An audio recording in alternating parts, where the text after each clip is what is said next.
ಸುಮಾರು 75 ವರ್ಷಗಳಿಂದ ವಾಸವಿರುವ 65 ಪೌರ ಕಾರ್ಮಿಕರ ಕುಟುಂಬಗಳನ್ನು ಪರ್ಯಾಯ ವ್ಯವಸ್ಥೆ ಕಲ್ಪಿಸುವ ಹೆಸರಿನಲ್ಲಿ ಒಕ್ಕಲೆಬ್ಬಿಸುವ ಹುನ್ನಾರ ನಡೆಯುತ್ತಿದೆ.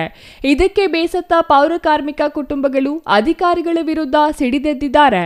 ಪ್ರಾಣ ಬೇಕಾದ್ರೆ ಬಿಡ್ತೀವಿ, ನಮ್ಮ ಪೂರ್ವಜರ ಕಾಲದಿಂದಲೂ ವಾಸಿಸುತ್ತಿರುವ ಜಾಗ ಬಿಟ್ಟು ಕೊಡೋದಿಲ್ಲ ಎಂದು ಪಟ್ಟು ಹಿಡಿದಿದ್ದಾರೆ. ಇದು ರಾಜ್ಯದ ಮುಖ್ಯಮಂತ್ರಿ ಸಿದ್ದರಾಮಯ್ಯರವರ ತವರು ಜಿಲ್ಲೆ ಮೈಸೂರಿನ ನಂಜನಗೂಡು ತಾಲೂಕು ಹುಲ್ಲಹಳ್ಳಿ ಗ್ರಾಮದ ಪೌರ ಕಾರ್ಮಿಕರ ಕಾಲೋನಿಯ ಜನರ ನರಳಾಟ. ಹಗಲಿರುಳು ಶ್ರಮ ವಹಿಸಿ ಗ್ರಾಮದ ಸ್ವಚ್ಛತೆಗೆ ಆದ್ಯತೆ ನೀಡುವ ಈ ಜನರು ಸ್ವಚ್ಛತೆಯಿಂದ ವಂಚಿತರಾಗಿದ್ದಾರೆ. ಇಲ್ಲಿ ವಾಸವಿರುವ ಕುಟುಂಬಗಳಿಗೆ ಹುಲ್ಲಹಳ್ಳಿ ಗ್ರಾಮದಿಂದ ಬರೋಬ್ಬರಿ 2 ಕಿಲೋಮೀಟರ್ ದೂರ ಸಾಗಬೇಕಾಗಿರುವ ಸ್ಥಳದಲ್ಲಿ ನಿವೇಶನ ಗುರುತಿಸಿ 2021-22ರಲ್ಲಿ ನಂಜನಗೂಡು ಮೀಸಲು ವಿಧಾನಸಭಾ ಕ್ಷೇತ್ರದ ಅಂದಿನ ಶಾಸಕರಾಗಿದ್ದ ಹರ್ಷವರ್ಧನ್ ನೇತೃತ್ವದಲ್ಲಿ ಅಧಿಕಾರಿಗಳ ತಂಡ ಹಕ್ಕುಪತ್ರ ವಿತರಿಸಿದೆ. ಆದರೆ ಆ ಸ್ಥಳವನ್ನು ಪೌರ ಕಾರ್ಮಿಕರು ಒಪ್ಪುತ್ತಿಲ್ಲ.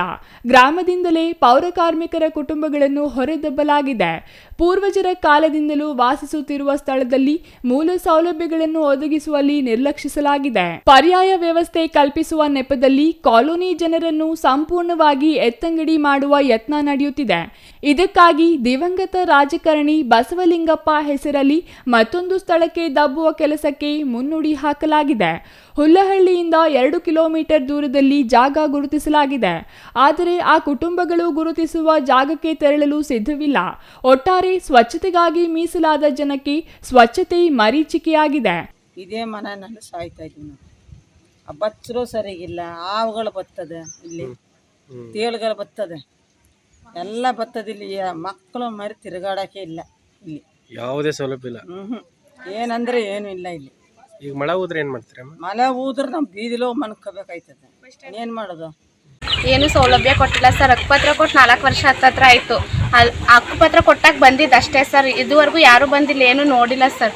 ಎಲ್ಲ ಚರಂಡಿ ಎಲ್ಲ ಹಂಗಂಗೆ ಐತೆ. ಮಳೆ ಬಂದಾಗ ಮಾತ್ರ ಒಂದ್ಸತಿ ಬಂದು ವಿಸಿಟ್ ಕೊಟ್ಬಿಟ್ಟು ಹೋಗ್ತಾರೆ ಸರ್. ಅದು ಬಿಟ್ಟು ಇನ್ನೇನು ಇಲ್ಲ ಸರ್. ಮಳೆ ಬಂದರೆ ಮನೆ ಎಲ್ಲ ಸೋರುತ್ತೆ. ಒಂದು ಚರಂಡಿ ವ್ಯವಸ್ಥೆ ಇಲ್ಲ, ಒಂದು ರೋಡ್ ಇಲ್ಲ, ಟಾಯ್ಲೆಟ್ ಅಂತ ಏನಂದ್ರೂ ಏನಿಲ್ಲ ಸರ್. ಹಕ್ಕುಪತ್ರ ಕೊಟ್ಟು 4 ವರ್ಷ ಆಯಿತು ಸರ್. ಅದ್ರ ಬಗ್ಗೆ ಪಂಚಾಯತಿಲಾಗಲಿ ಎಲ್ಲಾಗಲಿ ಏನು ಮಾತೇ ಆಡಿಲ್ಲ ಸರ್. ಇನ್ನಾದರೂ ನಂಜನಗೂಡು ತಾಲೂಕು ಆಡಳಿತ ಪೌರ ಕಾರ್ಮಿಕರ ಒಳಿತಿಗಾಗಿ ಕಾಲೋನಿಗೆ ಮೂಲ ಸೌಕರ್ಯ ಕಲ್ಪಿಸಲಿ. Kumar, CTV news, Nanjangud.